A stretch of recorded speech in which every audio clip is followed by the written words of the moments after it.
بسم اللہ الرحمن الرحیم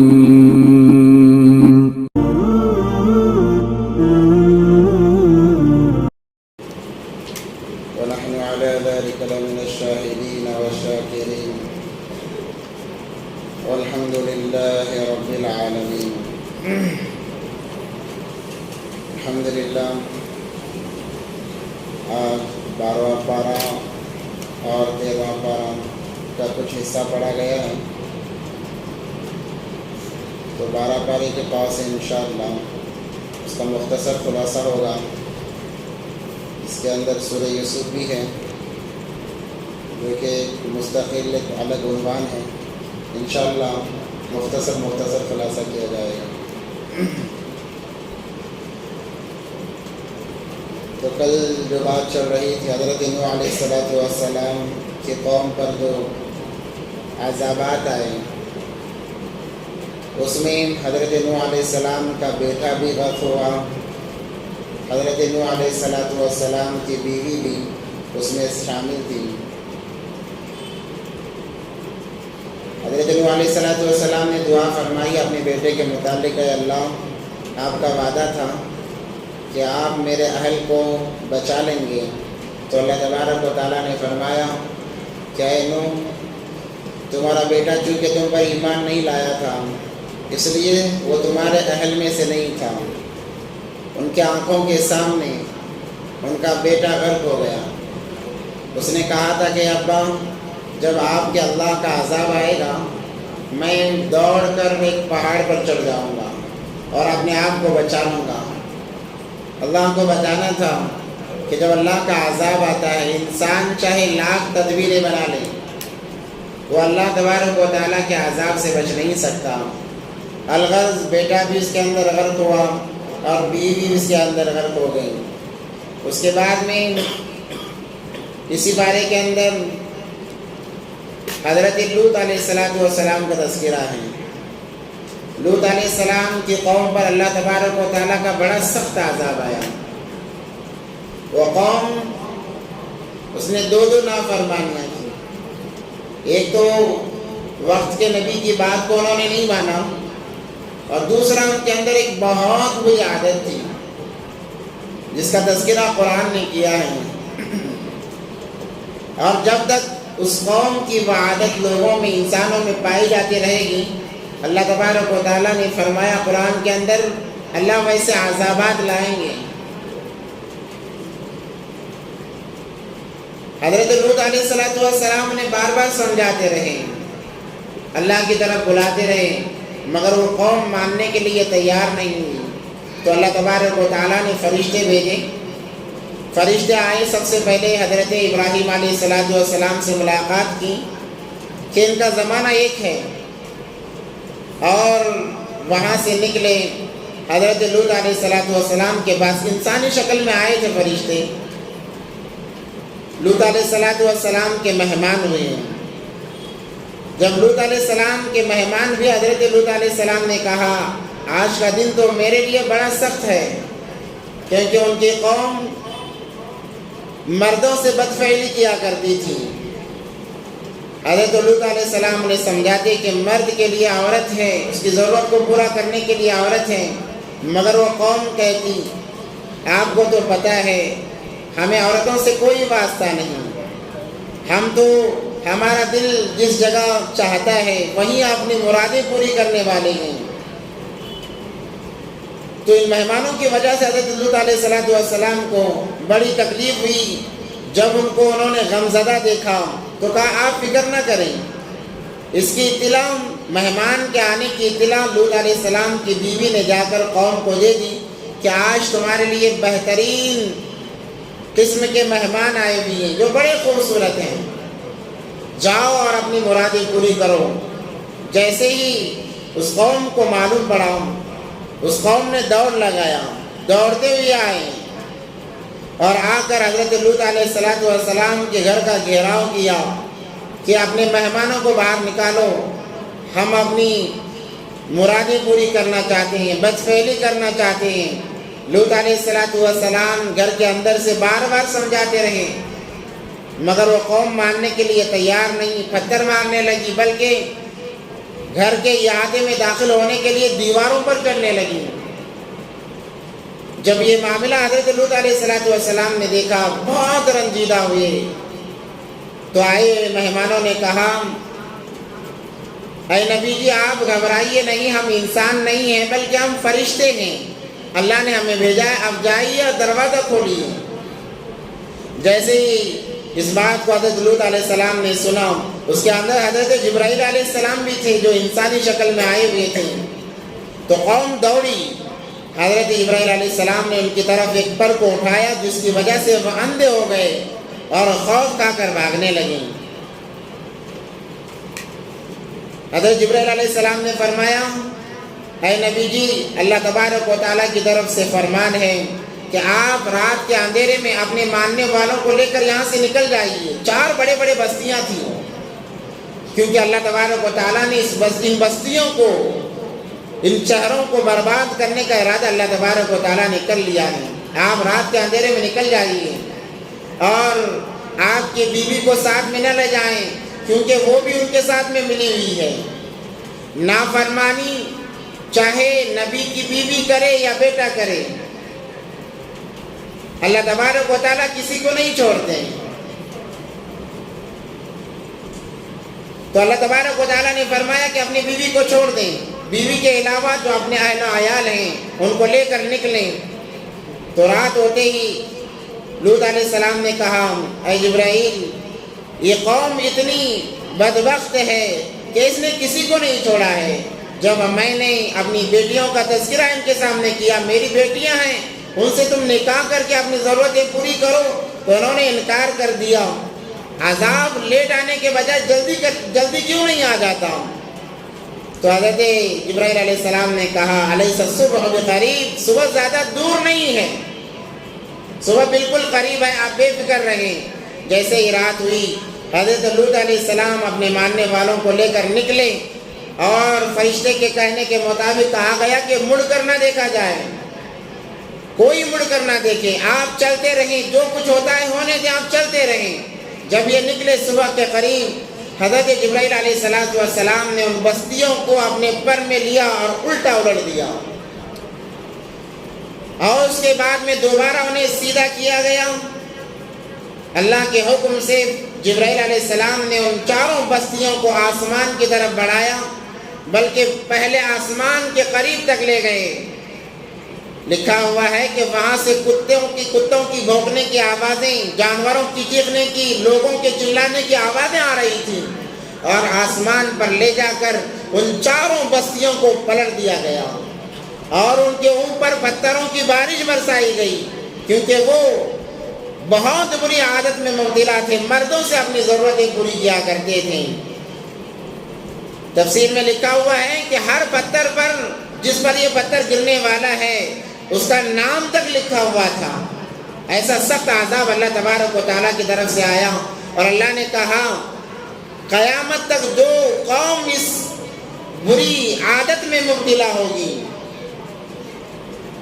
اس کے ساتھ ایسے ہی معاملے ہوں گے۔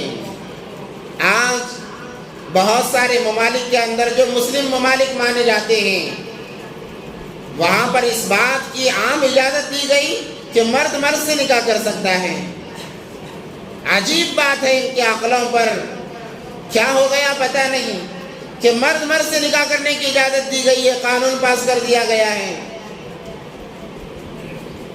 عورت عورت سے نکاح کر سکتی ہے، اس ملک کے اندر اس قانون کو پاس کر دیا گیا۔ اللہ حفاظت فرمائے، یہاں تک جب عقلوں پر پردہ پڑ جاتا ہے، انسان کو اچھائی ذری بھی نظر نہیں آتی۔ ہمارا قانون، جسے ہم اس ملک کو جمہوری ملک کہتے ہیں، اس ملک کا حال یہ ہے کہ جب کوئی عورت اپنی پسند سے کسی مرد سے تعلق قائم کرنا چاہتی ہے، اسے اجازت ہے، اور وہ شوہر جو اس کے لیے حلال ہے، اس کے مرضی کے بغیر اس کے قریب نہیں آ سکتا، وہ کیس کر سکتی ہے۔ تو الغرض مسلم ممالک مانے جانے والے ممالک کے اندر یہ قانون پاس کر دیا گیا ہے، ہمارے پڑوس کا ملک ہے، کہ مرد مرد سے نکاح کر سکتا ہے۔ یہ لوط علیہ السلام کی قوم کا عمل اللہ کو اتنا ناپسندیدہ ہے قرآن کے اندر ہے کہ جب جب یہ قوم ان عادات میں مبتلا ہوگی اللہ کا عذاب آئے گا۔ الغرض ان کو نصف و نابود کر دیا گیا، قیامت تک کے لیے نشانی بنا دیا گیا کہ جو قوم ایسے عادات میں مبتلا ہوتی ہے ان کا حشر یہی ہو کر رہے گا۔ اس کے بعد اسی بارے کے اندر اللہ تبارک و تعالیٰ نے حضرت یوسف علیہ السلام کے متعلق مکمل ایک سورت نازل فرمائی۔ مدینے والوں کو جب پتہ چلا، یہودیوں کو، کہ مکے کے اندر ایک نبی آئے ہیں جو اپنے آپ کو آخری نبی کہتے ہیں، انہوں نے ٹیسٹ کرنے کے لیے، جانچنے کے لیے چند یہودیوں کو بھیجا جا کر دیکھیں اور ایک عجیب انداز سے سوال کریں۔ یہودیوں نے آ کر سوال کیا اور پوچھا، بتائیے ان بھائیوں کے بارے میں جن بھائیوں نے اپنے بھائیوں کے ایک بھائی کے ساتھ برا کیا، وہ کون تھے؟ اس وقت میں یہ مکمل صورت نازل ہوئی۔ اس صورت کے اندر بہت سارے واقعات ہیں اور ہمارے لیے بہت سارے سبق بھی ہیں۔ 4 خواب کا تذکرہ اس صورت کے اندر ہے۔ سب سے پہلے حضرت یوسف علیہ السلام کا خواب، اس کے بعد حضرت یعقوب علیہ السلام جو ان کے والد ہیں ان کا خواب، اس کے بعد میں 2 قیدیوں کا خواب، اس کے بعد میں بادشاہ مصر کا خواب۔ 4 خواب اور اس کی تعبیر۔ حضرت یوسف علیہ السلام نے خواب دیکھا، انہوں نے کہا، ابا جان میں نے خواب دیکھا ہے، میں نے خواب میں دیکھا کہ 11 ستارے اور ایک چاند، ایک سورج مجھے سجدہ کر رہے ہیں۔ حضرت یعقوب علیہ السلام چونکہ نبی تھے اور پیدائش ہی سے انہیں پتا تھا، یوسف علیہ السلام کی پیشانی پر وہ نبوت کو دیکھ رہے تھے۔ جب یعقوب علیہ السلام نے اس کو سنا تو کہا، اپنے خواب کو اپنے بھائیوں سے نہ بیان کرنا، وہ تم سے جلیں گے۔ وہ جلتے تھے، جو کہ آج کل ہمارے معاشرے کے اندر بہت زیادہ رواج ہے۔ ان کے اندر جلن اس لیے تھی کہ حضرت یوسف علیہ السلام اور بنیامین یہ 2 ایک ماں سے تھے اور دوسری بیوی سے 10 بھائی تھے۔ یوسف علیہ السلام کی والدہ کا چونکہ انتقال ہو چکا تھا اور یہ آگے چل کر نبی بننے والے تھے، جس کی وجہ سے حضرت یعقوب علیہ السلام کے دل میں حضرت یوسف علیہ السلام کی محبت زیادہ تھی۔ اللہ تبارک و تعالیٰ نے حضرت یوسف علیہ السلام کو اتنا حسن دیا تھا۔ نبی پاک صلی اللہ علیہ وسلم کا فرمان، جب معراج پر جا رہے تھے نبی پاک صلی اللہ علیہ وسلم، انہوں نے دیکھا اور فرمایا کہ میں نے میرے بھائی یوسف کو دیکھا، اللہ تبارک و تعالیٰ نے انہیں اتنا حسن دیا کہ حسن کے 100 حصوں میں سے 50 حصے حضرت یوسف علیہ السلام کو دیے گئے اور باقی 50 حصے تمام مخلوقات کے درمیان تقسیم کر دیے گئے۔ اب اندازہ لگاؤ کیا حسن تھا حضرت یوسف علیہ السلام کا۔ اس لیے آگے واقع میں آئے گا کہ جب عورتوں زلیخا نے جب اس کی بات چرچے میں آنے لگی کہ زلیخا ایک غلام پر فدا ہو گئی، تو اس نے وزیروں کی بیویوں کو بلایا، جانتی بھی ہو کون غلام ہے۔ اس نے دعوت رکھی، دعوت کر کے تمام کے ہاتھ میں سیب دیا اور چاقو دی اور حضرت یوسف علیہ السلام سے کہا، اے یوسف باہر آ جاؤ۔ جب حضرت یوسف علیہ السلام باہر نکلے گئے، عورتیں دیکھ کر مدہوش ہو گئی، سیب کاٹنے کے بجائے اپنی انگلیوں کو انہوں نے کاٹ لیا۔ یہ بلا کا حسن اللہ تبارک و تعالیٰ نے حضرت یوسف علیہ السلام کو دیا تھا۔ تو ان کے بھائی جلتے تھے کہ ہمارا باپ ہم سے محبت کم کرتا ہے اور یوسف علیہ السلام سے محبت زیادہ کرتے ہیں، کیوں نہ ایسا ہو کہ ہم اس بھائی کا کام تمام کر دیں، اس کو راستے سے ہی ہٹا دیں تاکہ ہمارے والد کی محبت ہمارے لیے خاص ہو جائے۔ آج ہمارے معاشرے میں زیادہ چلتا ہے، اس سے سبق دونوں کو ہے، بھائیوں کو بھی ہے، والدین کو بھی ہے۔ حضرت یعقوب علیہ السلام نے زیادتی نہیں کی ہے، کیونکہ نبی جو کرتے ہیں اللہ کی طرف سے کرتے ہیں۔ ہمارے لیے یہ سبق ہے کہ ہم کسی اپنے بھائیوں سے حسد نہ کریں۔ حسد انسان کو ہر گناہ پر آمادہ کر دیتا ہے۔ اور والدین کے لیے سبق ہے کہ آپ کی کسی ایک بیٹے سے محبت اس کی جان کے جانے کا سبب اور ذریعہ بن سکتی ہے۔ اگر کوئی ماں باپ ایک بچے سے 3-4 بچے ہیں ایک بچے سے محبت کرتے ہیں، ان کے دل کے اندر حسد آ جائے گا، بغض آ جائے گا، یہاں تک کہ وہ بغض اور حسد اس بچے کی جان جانے کا ذریعہ اور سبب بن سکتا ہے۔ ہاں، محبت اپنے دل میں رکھنی چاہیے، ظاہر نہیں کرنی چاہیے۔ اور بھائیوں کے لیے یہ سبق ہے کہ جو ماں باپ کے قریب ہے اسے ہم بھی قریب ہو جائیں، اس سے جلنا حسد کرنا یہ ایمان کی علامت نہیں ہے، یہ دنیا بھی برباد ہو جاتی ہے، اس کی وجہ سے آخرت بھی برباد ہو جاتی ہے۔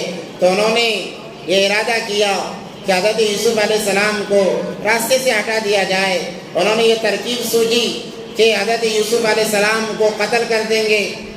تو اس میں سے ایک بڑا بھائی تھا یہودا جس کا نام تھا، بعد میں جا کر انہوں نے توبہ کی ہے، اس کا مفصل قصہ انشاءاللہ کسی تاخرات میں بیان کیا جائے گا۔ یہودا نے کہا کہ دیکھو جو بھی ہو ہمارا بھائی ہے، اس کو قتل نہیں کریں، بلکہ ایک کنواں ہے جنگل بیابان میں، کنویں میں ڈال دیں، اس میں زہریلے جانور ہوں گے، وہ ڈسیں گے تب بھی مر جائے گا، یا خدا نخواستہ کوئی قافلہ آیا دیکھے گا اسے اٹھا لے جائے گا، وہ دور ہو جائے گا۔ ہمارا مقصد اس کو اپنے والد سے دور کرنا ہے۔ جب اس بات کو انہوں نے سنا، کہا کہ چلو اچھا ویسا کرتے ہیں، مشورہ کیا اور ابا سے آ کر کہا اے ابا جان، ہم کھیلنے اکیلے جاتے ہیں، آپ یوسف کو کیوں نہیں بھیجتے؟ انہوں نے کہا مجھے ڈر ہے کہیں تم کھیلنے میں مصروف ہو جاؤ اور بھیڑیا انہیں کھا نہ جائیں، کیونکہ انہوں نے ایک خواب دیکھا تھا۔ انہوں نے یہ خواب دیکھا، وہ ایک پہاڑ پر کھڑے ہوئے ہیں، پہاڑ کے نیچے حضرت یوسف علیہ السلام ہیں اور 10 بھیڑیے انہیں گھیرے ہوئے ہیں۔ دیکھتے ہی دیکھتے حضرت یوسف علیہ السلام زمین میں چلے جاتے ہیں۔ تو انہیں ڈر تھا کہ کہیں یہ خواب ابھی ظاہر نہ ہو جائے، اس کی حقیقت واضح نہ ہو جائے۔ انہوں نے کہا، اپنے خوف کا اظہار کیا کہیں بھیڑیا نہ کھا جائے۔ بھائیوں کو اور زیادہ موقع مل گیا کہ پلاننگ مل گئی، چلو مارنے کا بہانہ مل گیا۔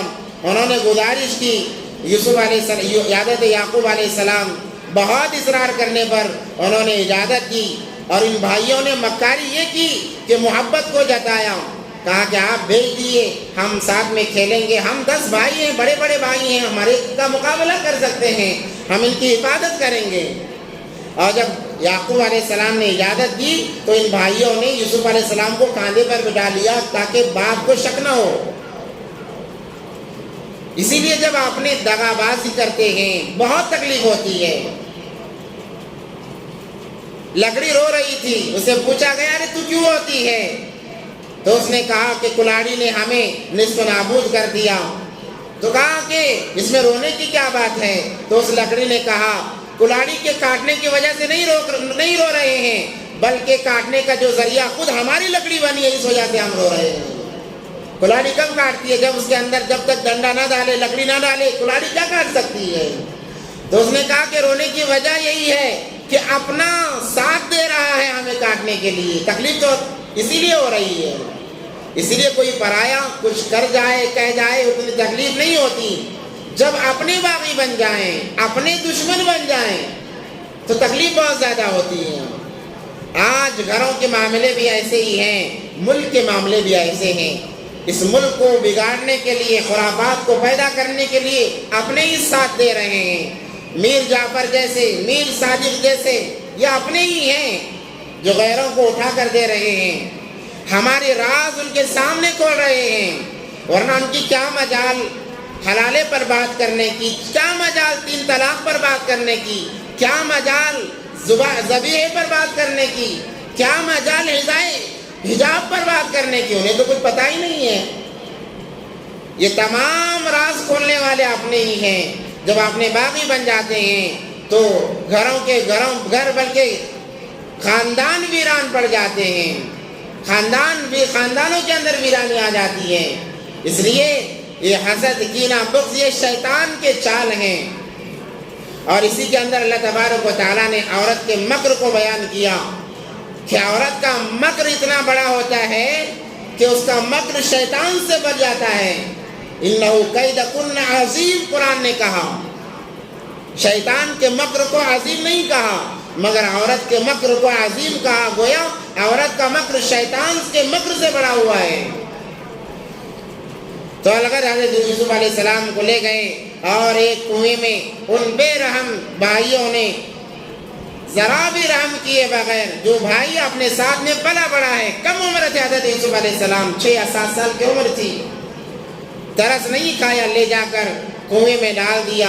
مگر اللہ کا معاملہ ہوتا ہے، اللہ ہر ایک کے ساتھ ہوتے ہیں۔ اللہ نے مدد کا معاملہ کیا کہ اللہ تبارک و تعالیٰ نے جبرائیل سے کہا کہ جبرائیل جاؤ، یہ میرا محبوب ہے، اس کے پانی میں گرنے سے پہلے اس کی حفاظت ہونی چاہیے۔ جبرائیل علیہ السلام آئے اور اپنے پروں میں اٹھا کر ایک پتھر پر انہیں بٹھا دیا، اور اللہ نے بہت بڑا لمبا ایک نظام چلایا۔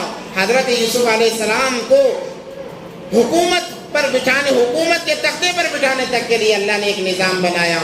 اس لیے حالات آنے سے انسان کو گھبرانا نہیں چاہیے۔ دیکھو حالات کبھی کبھی انسان کے درجات کو بلند کرنے کے لیے آ جاتے ہیں، حالات آتے ہیں، ظاہر سی بات ہے۔ ہر حالت میں انسان کو چاہیے کہ وہ اس کی نظر اللہ کی طرف ہو۔ جیسے کل میں نے کہا حضرت یونس علیہ السلام، کیسے حالات، زندگی کا کوئی بھروسہ نہیں، مچھلی کے پیٹ کے اندر ہے، اب کیا امید لگائی جا سکتی ہے جینے کی، مگر اللہ کی طرف متوجہ ہوئے۔ اللہ نے احسان کا معاملہ کیا کہ اللہ تبارک و تعالیٰ نے دوبارہ حالات کو بدل دیا اور مقام کو بڑھایا۔ حضرت یوسف علیہ السلام کا معاملہ بھی ایسے ہی ہوا کہ انہوں نے اللہ پر اعتماد کیا، اللہ تبارک و تعالیٰ نے حالات کو ایسے بدلا کہ وہ مصر کے بادشاہ بن گئے۔ اللہ سے دعا ہے کہ اللہ تبارک و تعالیٰ ہم تمام کو ان باتوں پر عمل کی توفیق عطا فرمائے، اور ہر معاملے میں اللہ تبارک و تعالیٰ کی طرف متوجہ رہنے کی، اللہ پر یقین رکھنے کی ہم تمام کو توفیق عطا فرمائے۔ انشاءاللہ طاق راتیں بھی آنے والی ہیں، اس کے اندر انشاءاللہ تفصیل سے یہ واقعات جو چھوٹے بھی ہیں اس کا تذکرہ ہوگا، کیونکہ ابھی نعت بھی سننا ہے۔ وآخر دعوانا الحمدللہ رب العالمین۔